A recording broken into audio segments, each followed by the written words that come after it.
vamos abrir as nossas Bíblias na epístola que Paulo escreveu a Tito. Tito. Já leu Tito? Onde é que fica Tito? Antes de Filemão, irmão. Dá para você ler Tito numa sentada. Tito, para te ajudar, fica antes de Filemão, ok? Agora ajudou né?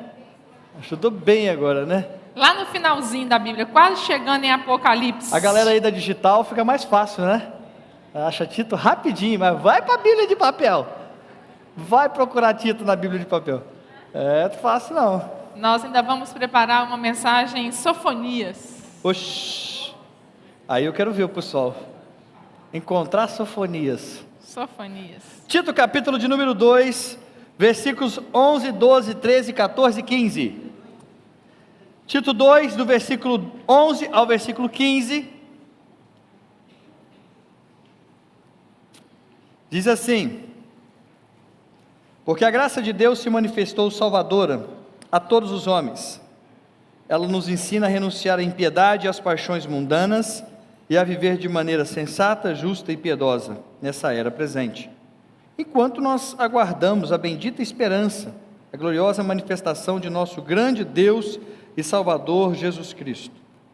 Ele se entregou por nós a fim de nos remir de toda a maldade e purificar para si mesmo um povo particularmente seu, dedicado à prática de boas obras.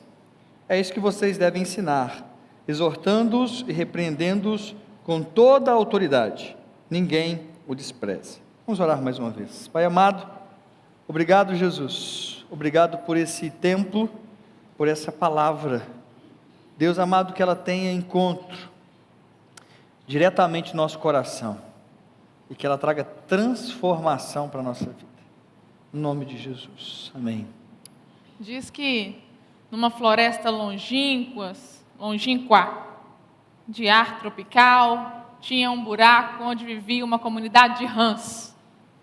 E a única realidade que essa comunidade de rãs conhecia era esse buraco gosmento, apertado, úmido e frio, mas que por não conhecer outra realidade, elas já estavam ali habituadas, já tinham criado uma certa organização social, já tinham escolhido para si um rei rã. Demorou, né, gente?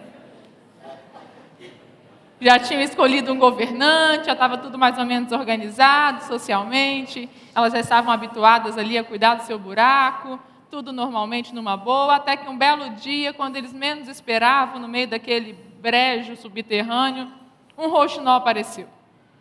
O rouxinol apareceu, virou para as rãs e falou: gente, o que vocês estão fazendo aqui? Esse lugar frio, úmido, lá fora tem uma floresta linda, com cachoeiras, passarinhos, araras azuis, boto cor-de-rosa, uma coisa maravilhosa, espetáculo. Você precisa ver a água da cachoeira límpida, você vê os peixinhos multicoloridos lá embaixo, e as rãs ficaram assim: como? Peixe? Cachoeira? O que é isso? Isso existe? Existe, maravilhoso. Vocês precisam romper com essa realidade aqui para outro espaço, outra esfera. Isso aqui, esse buraco de vocês está muito ruim, mas é o que a gente tem, não existe. Olha, vou dizer uma coisa para vocês: saiam desse buraco, vocês vão ver que a vida é outra. E foi embora o rouxinol. As rãs ficaram conversando entre si, uma virou para a outra e falou: será? E uns falaram: não, besteira, o que existe? Cachoeira, passarinho, peixinho colorido, aonde? Conversa fiada, gente. Isso é coisa de gente alienada, alucinação. Não, que existe isso aqui, nós já estamos muito bem, está tudo maravilhoso. E as pessoas ficaram ali especulando a respeito do rouxinol, uma esperança se reacendeu, algumas rãs queriam montar uma revolução para poder tentar sair do buraco, mas não foi muito à frente. Logo as forças se juntaram para poder reprimir o movimento e ficou tudo por aquilo mesmo. Um belo dia o rouxinol voltou. O rouxinol voltou e falou: vocês ainda estão aqui, gente? Já falei para vocês, outra realidade, outro mundo. Vamos lá para fora, lá tem coisa tão bacana. Vocês já comeram? Tem melancia, tem pera, jaca é uma maravilha, né? Tocinho, geladinho, é um espetáculo. Estão aqui nesse buraco, vamos sair daqui. O rouxinol tinha geladeira para guardar. E aí tinha, ele era um rouxinol moderno.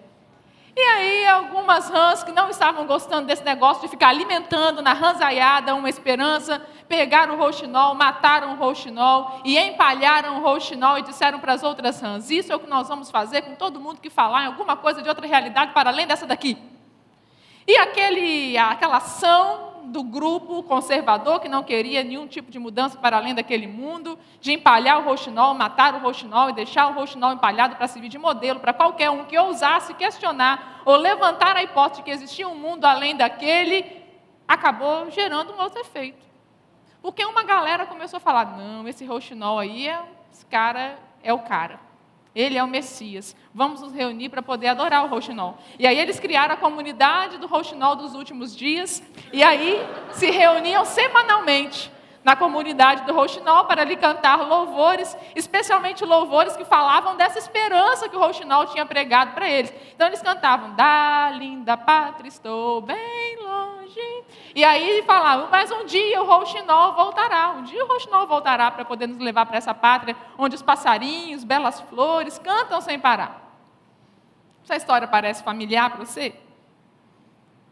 Parece, né? Porque, na verdade, a gente está realmente mergulhado num mundo de muita maldade. E, às vezes, a gente olha para o nosso mundo e acha que a única possibilidade de viver é esse jeito mesmo, porque os homens são maus, não há nenhuma outra possibilidade de viver. E aí vem alguém que diz para a gente que há sobre nós uma graça derramada, que pode transformar as relações humanas, e que nós podemos viver com base no seu reino. Mas, ao invés dessa mensagem libertar-nos para viver esse reino, muitas pessoas se reúnem semanalmente apenas para cantar sobre esses ensinamentos, sem considerar que esses ensinamentos já podem ser vivenciados aqui e agora. A gente vive uma perspectiva platônica, eu já vou explicar o que é isso, de que isso que Jesus pregou e que ele ensinou é uma coisa que vai vir ainda no mundo por vir. Como se essa mensagem do Evangelho não fosse suficiente para transformar, desde já, o mundo em que vivemos. Na verdade, o Evangelho de Cristo Jesus, ele nos é dado para nos tirar de um lugar e nos transportar para outro melhor. O Evangelho de Cristo Jesus é essa possibilidade de ter uma nova realidade na minha experiência de vida. O Evangelho de Cristo Jesus é aquilo que transforma as pessoas. E é interessante que o Evangelho de Cristo Jesus, ele nos oferece um mundo com cachoeiras, ele nos oferece um mundo maravilhoso, ele nos oferece um mundo para além desse buraco que a gente está vivendo. Só que às vezes a gente tem essa imagem desse mundo apenas numa imagem celestial, lá, numa das visões, a visão platônica. Porque a gente acaba tendo duas perspectivas filosóficas possíveis para se aproximar das realidades que Jesus ensinou. Porque a gente se aproxima daquilo que Jesus ensinou a partir de perspectivas filosóficas, que nem sempre são conscientes para nós, mas nós nos aproximamos. A primeira perspectiva é a platônica. Se você se lembra do Platão, Platão foi aquele filósofo que defendia que a gente estava aqui nesse mundo real apenas uma cópia imperfeita do mundo das ideias. Que por meio do exercício filosófico nós íamos acessar essa realidade, que ninguém sabe o que Platão quis dizer com isso, que é o mundo ideal, que é metafísico, que está para além das realidades concretas, porque Platão desprezava a concretude. Para Platão, tudo isso aqui que a gente está vendo é uma cópia imperfeita desse mundo metafísico. Isso não te parece? Muitos daqueles que pregam doutrinas cristãs, que esse mundo aqui está todo perdido mesmo, então a gente tem que esperar só o céu. Isso influenciou muito o cristianismo durante séculos, inclusive para dizer, olha, tudo que a gente tem nesse ambiente que a gente vive hoje, nada presta. Então, você pode morrer à vontade aqui para garantir o céu. Não tem? Você está sofrendo? Mas é assim mesmo. A vida é assim. Você está aqui para sofrer, para padecer, para pagar suas penitências, pagar seus pecados, para que depois daqui você tenha um lugar que seja lindo, maravilhoso. Um lugar mundo onde das não ideias, haverá o céu. lágrimas, enfim. A outra perspectiva filosófica possível para se aproximar das realidades que Jesus ensinou é uma postura baseada nas ideias de Aristóteles. Aristóteles, ao contrário de Platão, estava preocupado em uma reflexão filosófica que oferecesse respostas para o mundo concreto. Um quadro clássico, inclusive, que mostra a diferença entre Platão e Aristóteles é que Platão aponta para cima e Aristóteles aponta para baixo. Aristóteles está preocupado em oferecer filosoficamente respostas para o mundo de hoje, para o mundo que se vive. E quando a gente se aproxima das realidades que Jesus ensinou com uma perspectiva aristotélica, a gente está preocupado como é que o Evangelho de Jesus pode dar respostas para o mundo já. E é a partir dessa segunda perspectiva que nós queremos refletir hoje. Isso não significa que nós não creiamos numa realidade metafísica. Que a gente não creia que há a possibilidade de viver com Jesus no céu. Essa é uma doutrina cristã consolidadíssima. Mas hoje nós não queremos refletir sobre essa perspectiva. Hoje nós queremos refletir sobre uma perspectiva de como o Evangelho de Jesus Cristo pode transformar o mundo concreto, o mundo de hoje, onde nós estamos, num mundo melhor. Então, por isso, o tema de hoje é o Evangelho puro e simples, da nossa série de mensagens, para um mundo melhor. E ele nos apresenta, por meio desses 5 versículos que lemos, ele nos apresenta a graça de Deus que foi derramada e entregue a todos nós. Graça é favor imerecido. Graça é, você não merece, mas eu te amo. Graça é, você não vale nada, mas eu gosto de você. É isso que Deus fala para nós. Você não vale nada, mas eu gosto de você. Isso é graça. Isso é a graça de Deus. A graça de Deus é essa experiência de que eu faço tudo errado e o amor dele ainda é entregue para mim. Eu faço tudo do jeito contrário, mas ele ainda está de braços abertos para me receber. Talvez alguém possa dizer, mas isso é meio doido, é meio louco. Imagine você, eu já contei essa experiência, mas vou repetir. Imagine você que o seu filho, de 18 anos, acabou de tirar a carteira, posse de arma, né? Está saindo pela rua que nem um doido, e ele resolve ir para uma balada, cristão, você o aconselha a não fazer isso, mas ele, escondido, pega o carro, vai para uma balada, toma todas, usa todas, vai pegar o carro depois e resolve fazer um racha, e no meio do caminho ele bate de frente com um poste, se arrebenta todo. Imagina que esse filho é meu, e se arrebenta todo, e agora está em coma no hospital, e eu como pai faria o que por ele? Bem feito, miserável, agora vê se morre.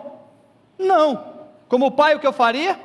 Estaria do lado dele, orando por ele, na esperança de que ele melhore.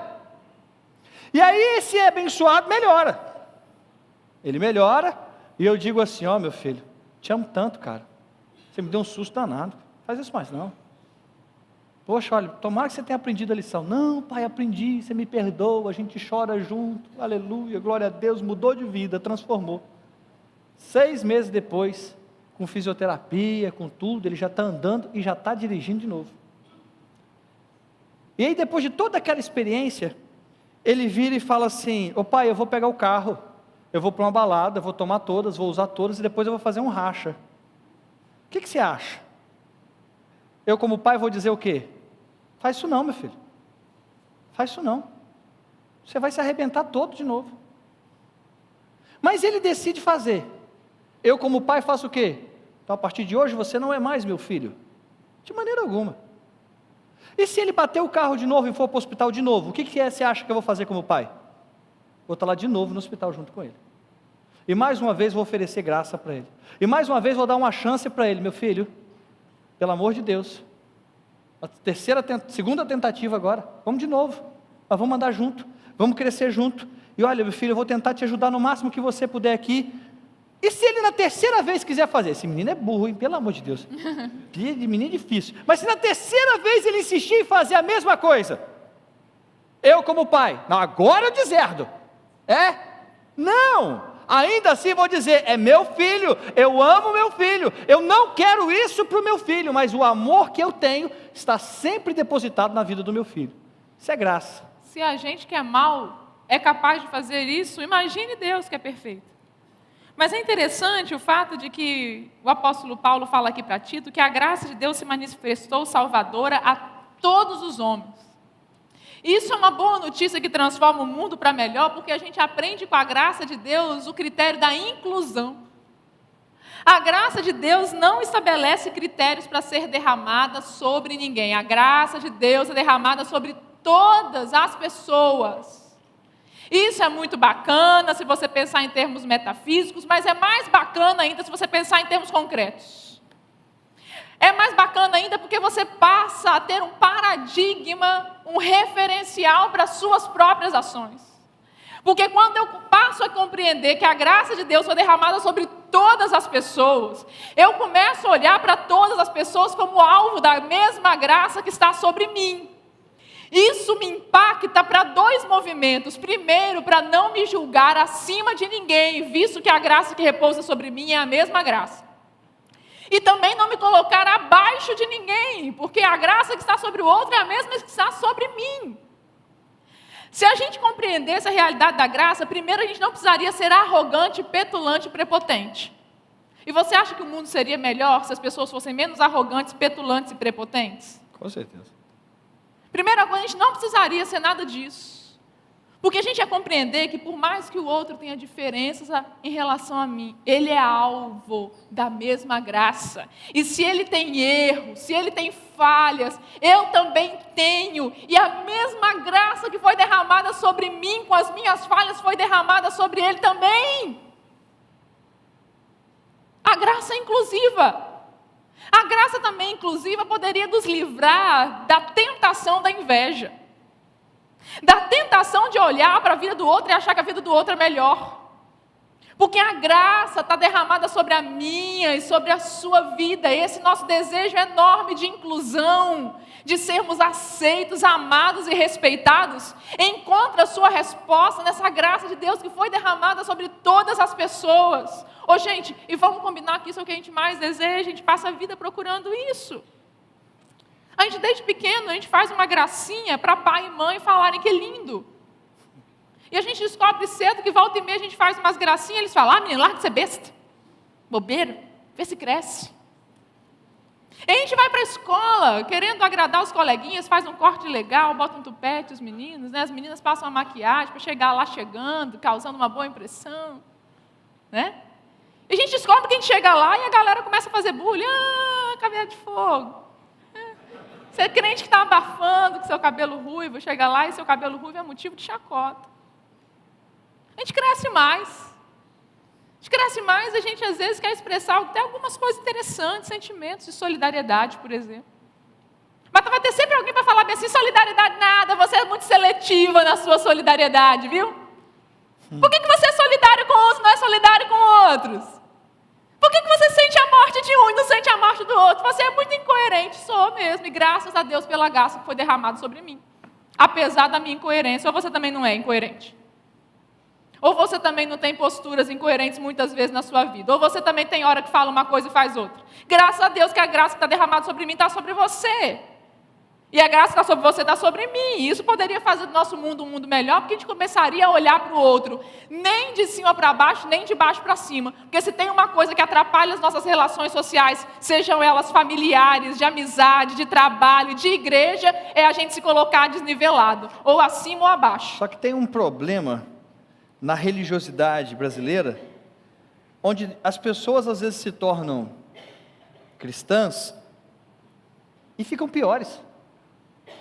Isso não é verdade, não é uma realidade para todas as pessoas, mas tem gente que fica chato, que se julga melhor que os outros, que olha para os outros de forma diferente, que acha que porque é da igreja é melhor do que quem não está na igreja.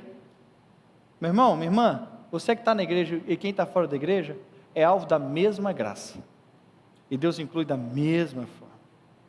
Aliás, existe uma doutrina antiga, que dentro de um dos pontos dessa doutrina, que é um dos pontos calvinistas, que vai definir que Deus, na sua presciência, na sua onipotência, na sua soberania, selecionou alguns para o céu e selecionou outros para o inferno. Deus, segundo essa doutrina, sabia quem iria aceitar a Jesus e já os presenteou com o céu. Eles já estão com o céu garantido. E Deus sabia quem não ia aceitar Jesus e já os condenou ao inferno. E nada do que esses que já estão condenados ao inferno podem fazer para poderem estar no céu.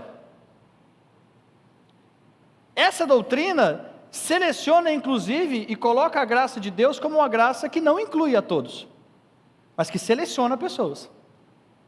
Que diz, você, gostei, céu, mais ou menos, céu não, mas não. Antes mesmo de dar à pessoa a própria opção. E é óbvio que pelos argumentos racionais, você pode até tentar calcular os movimentos de Deus para chegar a essas conclusões, mas seria uma prepotência muito grande eu chegar a essa conclusão. A graça de Deus ela é acessível para todo mundo.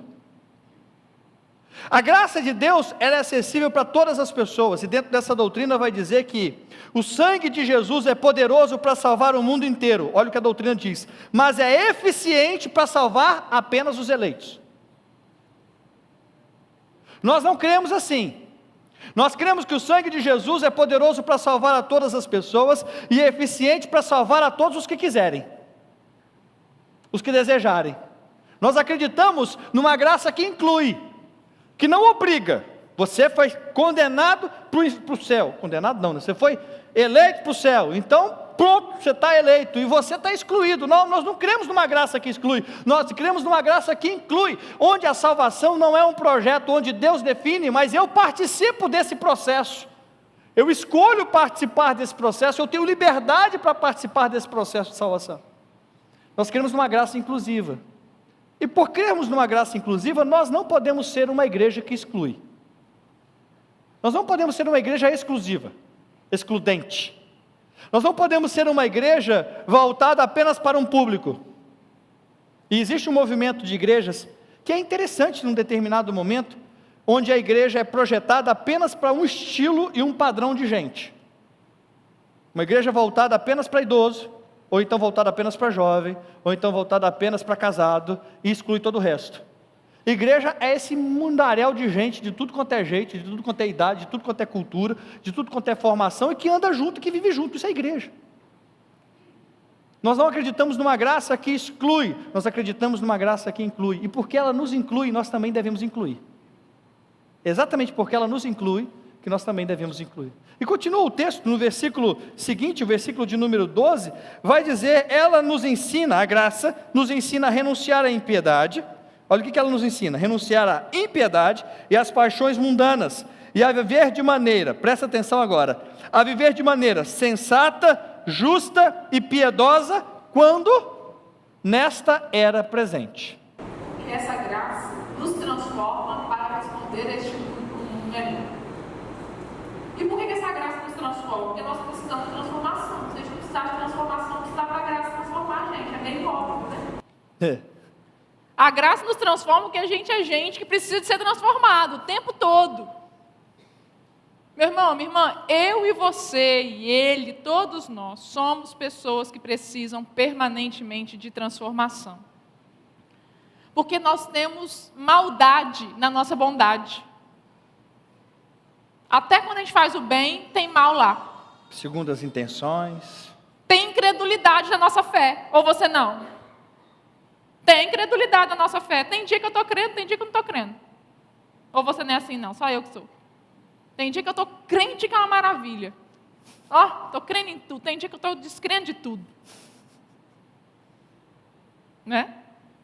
Tem dia que tem tristeza na nossa alegria. Nós temos essas coisas dentro de nós. A gente está alegre, está triste, tem alegria na nossa tristeza. Tem tristeza na nossa alegria. Tem falta de perseverança na nossa perseverança. A gente tem incoerências, conflitos internos. A gente tem pecados ainda não resolvidos. A gente dá um passo para frente, 2 passos para trás. A gente é esse ser que está tentando acertar, mas nem sempre consegue. É por isso que a graça é uma boa notícia para o mundo, porque isso me faz olhar com mais misericórdia para mim e para o outro, e enxergarmos em ambos, em mim e no outro, a possibilidade e a necessidade de transformação, e mais, de atuarmos como parceiros nesse processo de transformação. Porque já que a graça está sobre mim, está sobre você, então a gente se ajuda. A gente se ajuda porque a gente se percebe necessitado de transformação. Para mim, o grande problema é que nós estamos no nosso mundo muito capazes de ver a necessidade de transformação do outro. A gente bate o olho no outro, é igual uma visão de raio-x, igual uma visão além do alcance, Thundercats, não é não? Aí você olha para o outro, você olha para o seu marido e fala, ó, Deus me revelou tudinho, ó. Estou igual psicanalista, só porque você fez essa pose aí, eu já estou interpretando tudo. Essa pose no seu bolso quer dizer, né, não? E a gente começa a falar, você tem que mudar isso, isso, isso, isso. Aí você vai para a igreja e fala, olha lá o irmãozinho, tem que mudar isso, isso, isso. Olha lá o pastor, tem que mudar isso, isso, isso. Olha lá o chefe, tem que mudar isso, isso, isso. E a gente consegue perceber todas as incoerências no outro, mas a gente não olha para nós. Quando é a nossa, a gente flexibiliza. Não, sabe o que é? É que minha mãe, meu pai, quando eu era pequena, quando minha mãe estava grávida de mim, ela quis comer queijo, não achou queijo, então... Eu cresci com esse trauma dessa ausência, eu estou sempre buscando alguma coisa que me falta. Por isso que quando eu engordo eu fico com cara de lua cheia, não é assim? A gente fica sempre justificando nossas coisas. No outro não. No outro não. Você não pode ser incoerente. Ah lá, a incoerência do outro. Olha lá, precisa de transformação. Vai para lá. A graça é uma boa notícia para transformar no mundo melhor, para a gente ser mais humilde. Para a gente perceber que as necessidades de transformação são mútuas. Eu preciso de transformação como você precisa, e a gente se ajuda, para a gente não ficar olhando para o outro, esperando no outro as respostas que a gente tem que encontrar em nós. Mas a graça nos transforma, ela fala, ela vai nos ensinar a renunciar à impiedade.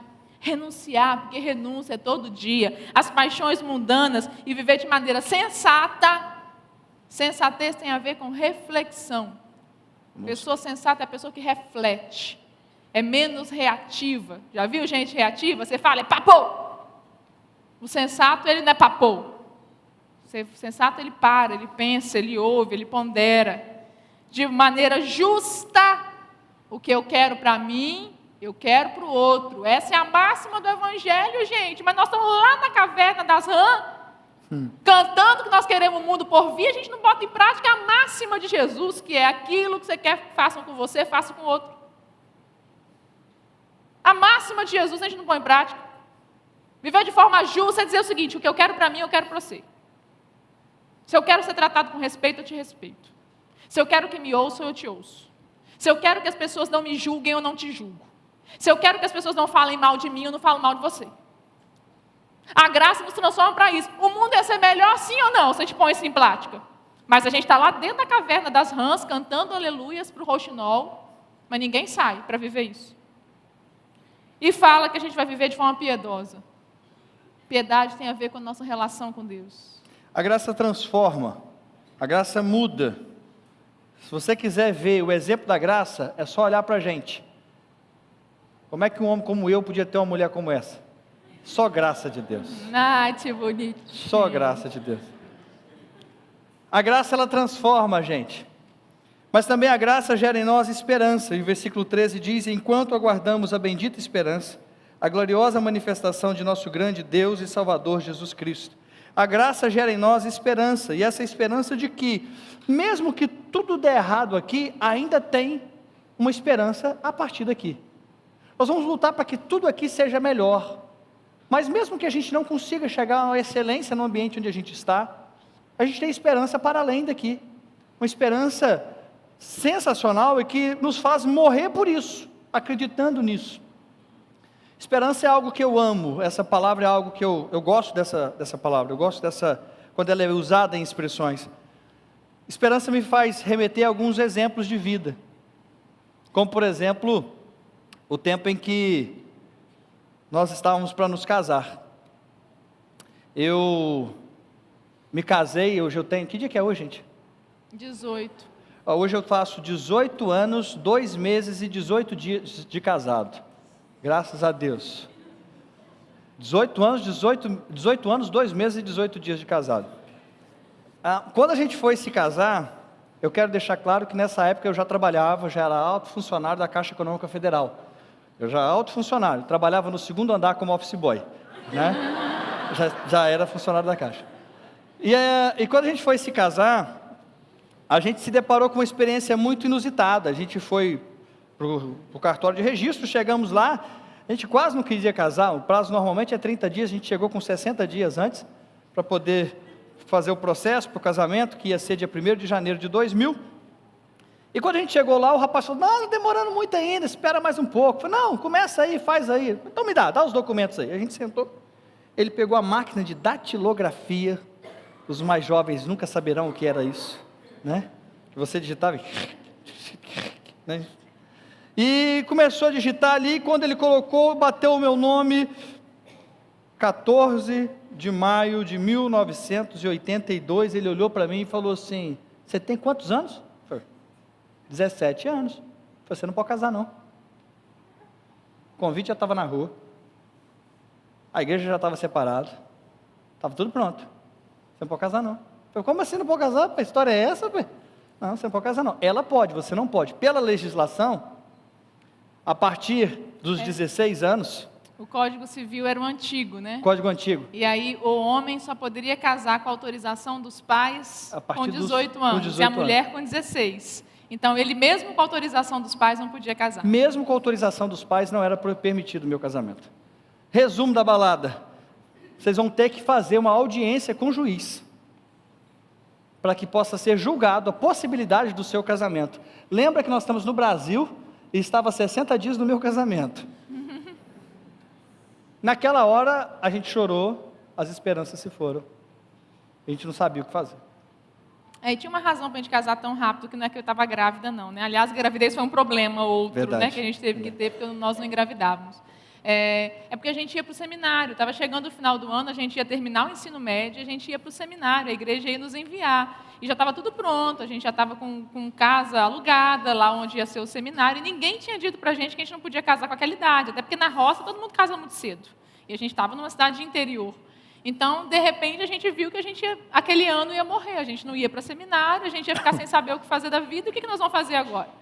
A gente ficou numa situação totalmente desconfortável, as esperanças se foram, pensamos, quem é o juiz da cidade, gente? Vamos correr atrás do juiz. Não tinha juiz na cidade.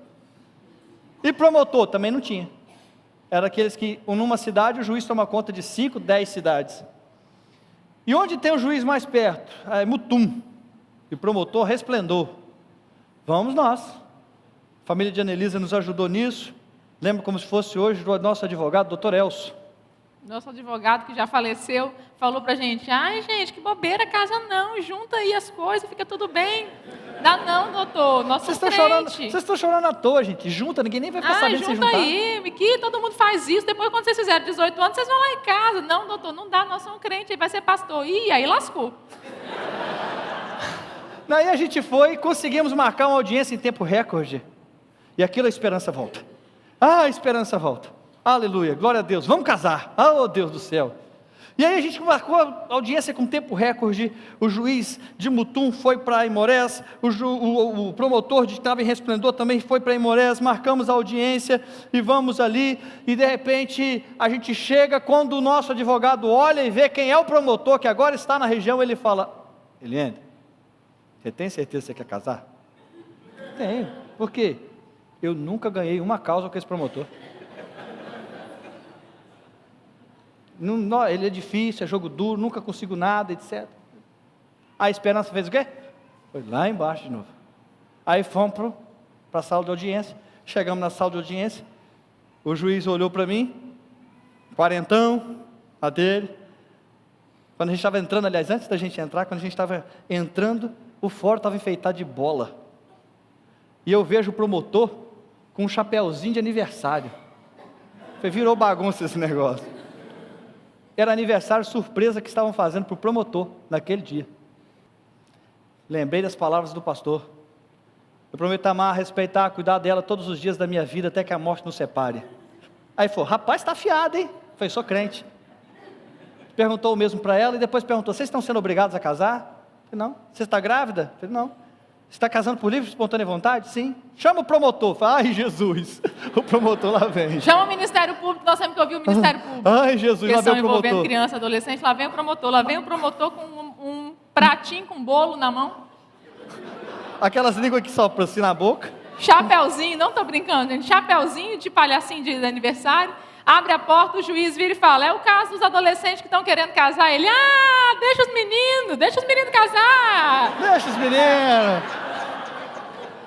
O promotor olhou para o juiz e falou: olha só, hein, 17 anos está casando, o seu quarentão está solteiro. Ah, seu juiz. Que vergonha, ainda brincou com zoou o ele. juiz ainda. Que vergonha, hein? Os meninos 17 anos querendo casar e você 40 ainda solteiro, rapaz. Só Aí uma vergonha. ele pegou assim em cima da mesa, olhou para mim, você quer casar? Eu falei, quero. Assinou, nem viu o meu advogado. Eu falei, graças a Deus, o promotor ficou cego naquela hora. Naquela hora a esperança voltou. Uau, agora eu posso casar, tem até o juiz que está assinando, o promotor que está assinando, vamos botar os papéis para rodar, vamos lá, vamos fazer o processo todo. 1º de janeiro de 2000, o fórum entrava de férias forense, no dia 30 de dezembro de 1999, 5 horas da tarde, nós entramos com documentação, 20 de dezembro o documento tinha chegado, 21 de dezembro o documento tinha chegado, 23 de dezembro o documento não tinha chegado, 26 de dezembro o documento não tinha chegado, 28 de dezembro o documento não tinha chegado, 30 de dezembro, 4 da tarde, bendito, o documento chegou. Então agora vocês podem casar, que o documento está aqui, está tudo certinho para vocês. Foi um negócio de perde esperança, anima, perde esperança, anima. O tempo todo a gente ficou naquele impasse, naquela situação, o que vai ser de nós? Quem poderá nos defender? A gente não sabia o que fazer. O fato é que as nossas esperanças eram sempre restauradas quando vinha uma boa notícia. Sempre que vinha uma boa notícia, a esperança fazia assim, uau! O Evangelho é isso. O Evangelho é a boa notícia que renova as nossas forças e que nos dá nova esperança, que diz assim, uau, agora a gente vai. O Evangelho, ele restaura a esperança de quem já não está com esperança nenhuma. O Evangelho, ele não só transforma o homem, ele não só nos inclui, como ele gera em nós uma nova expectativa de algo melhor que há de vir. E por que ele gera essa expectativa? Porque nós cristãos vivemos o tempo todo numa tensão, um pouco semelhante com o que a gente viveu, mas com outros contornos. Porque nós vivemos uma realidade de um reino que já chegou, mas que ainda não se consumou. É o que os teólogos chamam do reino já e ainda não. Jesus já inaugurou o reino de Deus, mas esse reino não está consumado. Então a gente está vivendo em meio às ambiguidades da vida, em meio ao sobe e desce da vida cotidiana. Enquanto isso, o apóstolo Paulo nos convida aqui a ter esperança nesse reino que há de se concretizar. Mas eu gostaria de ler esse convite do apóstolo Paulo a partir de uma ótica do nosso querido Paulo Freire. Paulo Freire diz que a gente não deve ter esperança do verbo esperar, porque ele diz que esperança do verbo esperar é esperança estática, esperança imóvel. Mas nós devemos ter esperança do verbo esperançar, porque esperançar é colocar-se ativamente na direção daquilo que se espera.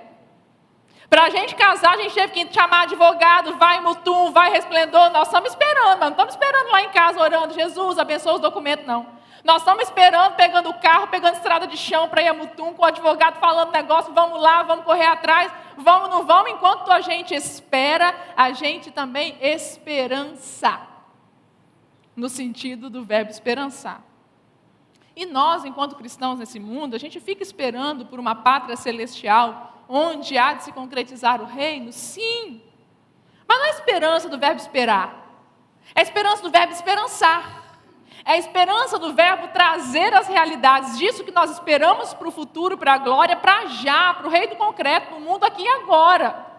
Então, se eu espero que lá no céu não vai ter choro, eu sou daqueles que limpa lágrimas, não daqueles que gera lágrimas. Se eu espero que lá no céu não vai ter violência, eu vou me colocar aqui contra toda ação de violência, entendendo que uma violência contra um ser humano é uma violência contra Deus. Se eu espero que lá no céu nós vamos viver em harmonia, então eu sou um tipo de gente que onde anda gera harmonia, comunhão. Eu não sou o tipo de gente diabólica que fica espalhando fofoca, falando mal dos outros para poder separar melhores amigos. Se eu sei que lá no céu a gente vai viver em paz, então aqui eu me posiciono contra todo tipo de guerra. Eu paro de ser gente belicosa, que gosta de botar fogo na fogueira para ver o circo pegar fogo. Porque essas realidades que eu espero, eu não estou aqui parado esperando igual os rãs e os sapos lá, um dia a pátria celestial vai chegar, não. Essa pátria celestial já está começando aqui.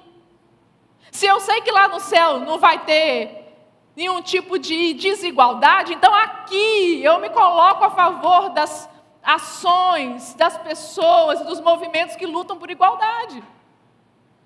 Eu não estou só esperando, eu estou esperançando.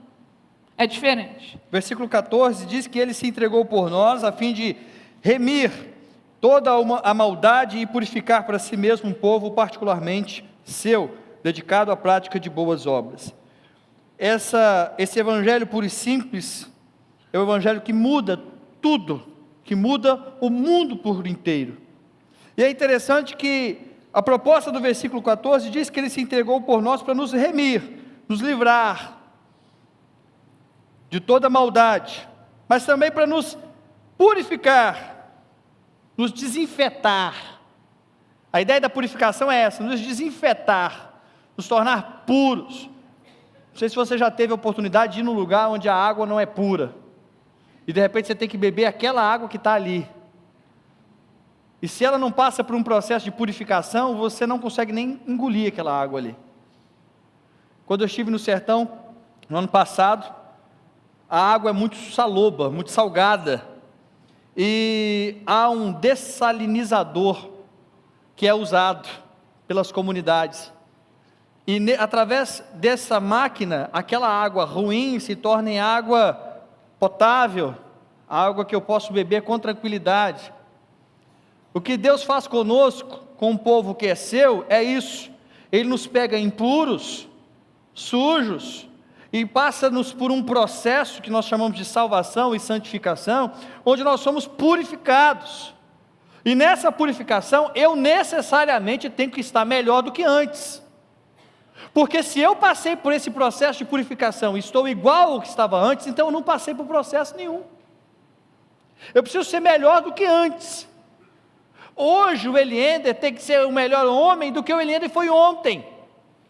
O Eliender tem que ser o melhor marido do que o Eliender foi ontem. O melhor pai do que o Eliender foi ontem. Eu preciso estar sempre nesse processo de melhorias e de purificação. O processo que nós passamos através da graça de Deus não é para nos receber como nós estamos, nos aceitar como nós estamos e simplesmente continuarmos do jeito que nós estamos. A graça de Deus nesse sistema é como o pai que leva o filho para brincar no parquinho no dia de chuva. Já viu propaganda de Omo? Roupa branquinha. Que mãe coloca, ou que pai coloca roupa branca no filho para ir brincar na chuva? Nunca vi isso, mas só em propaganda de Omo. O menino vai, e o pai vira e fala assim: filho, fica só aqui embaixo do toldo aqui, não vai lá para a chuva não pisa na lama não. O que o menino faz? É só você piscar. Se você falar oi, ele já foi. É rapidinho. E quando você vê, ele já está todo sujo, aí está todo enlameado. Quando você pega o seu filho todo enlameado, você olha para ele e fala assim: nossa, ficou legal, vai dormir assim menino, muito legal. Não! O que você quer fazer? Você quer purificá-lo, você quer lavá-lo, você quer limpá-lo. É isso que Deus faz com a gente. Então hoje eu preciso ser melhor do que ontem, nesse processo de purificação. Porque a mudança do mundo começa quando eu mudo a mim. Quando eu mudo a mim. Tem gente que quer mudar o mundo, mas não muda nem a si mesmo. Não é capaz de enxergar os seus pontos fracos e humildemente reconhecer que precisa mudar. Prefere se agarrar às suas justificativas, prefere se agarrar à sua justiça própria. A graça nos transforma para viver já.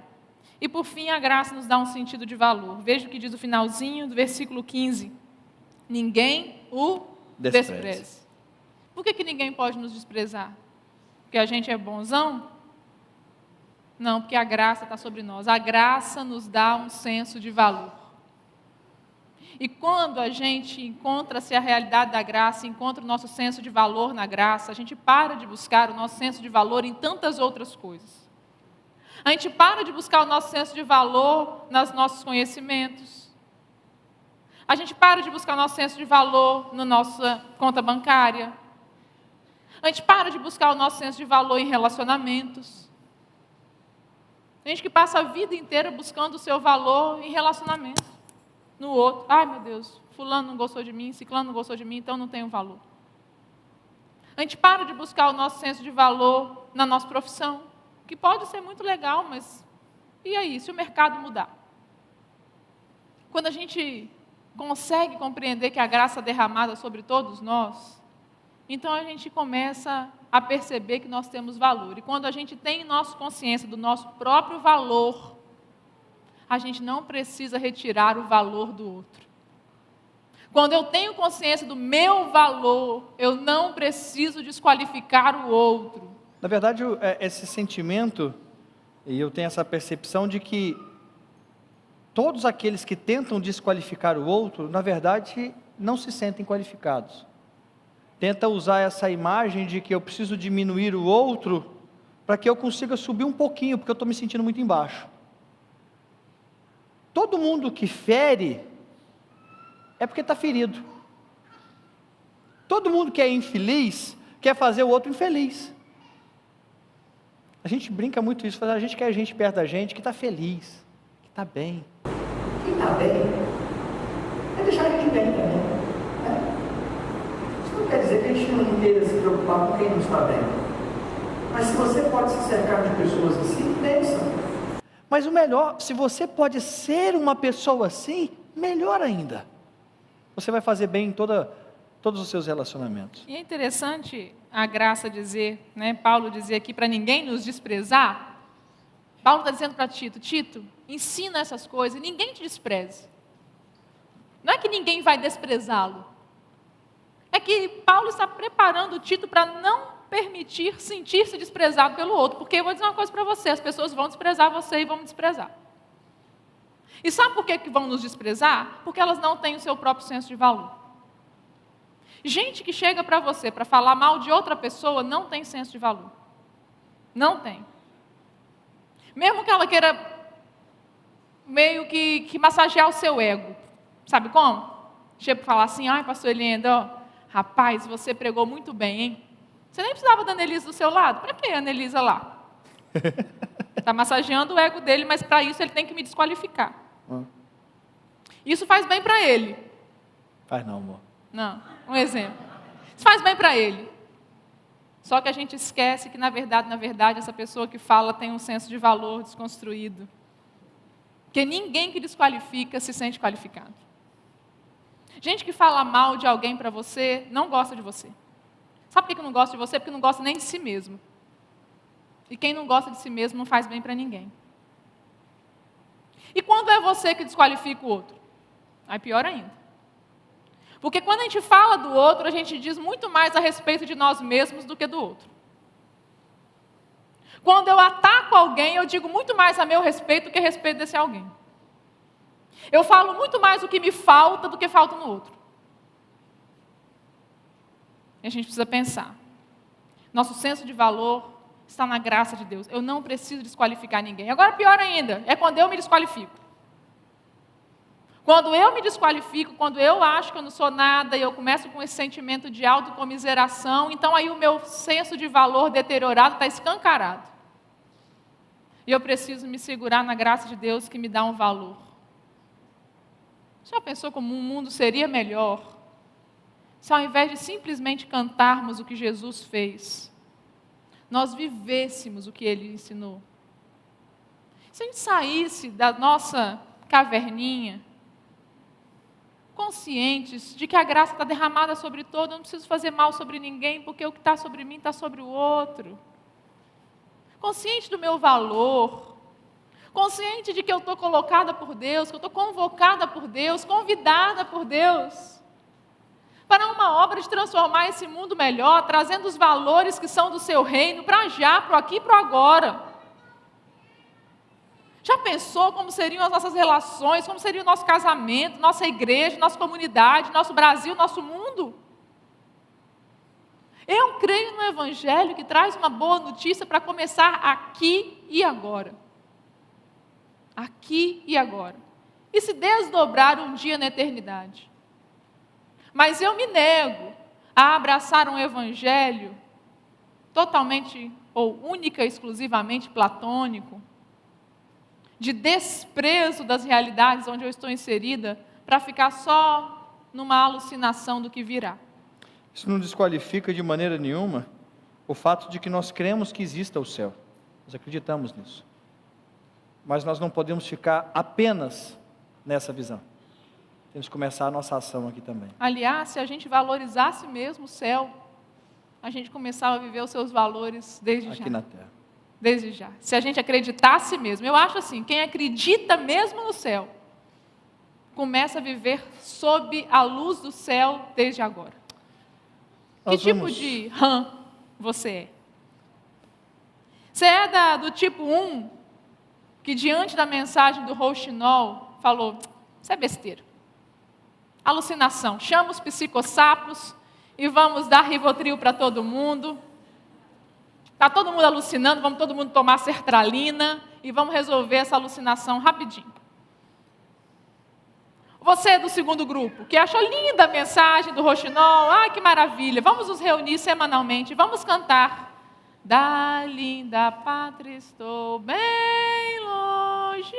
Melhor não. Tem gente que está tão longe, mas tão longe, mas tão longe da linda pátria, que não está nem vivendo sob os valores da linda pátria. Acho que esse cântico, inclusive, revela muito sobre nossa postura como cristãos. Muito longe da linda pátria. Porque se a gente estivesse pelo menos mais pertinho, talvez a gente trouxesse os valores da linda pátria para a nossa vida aqui e agora.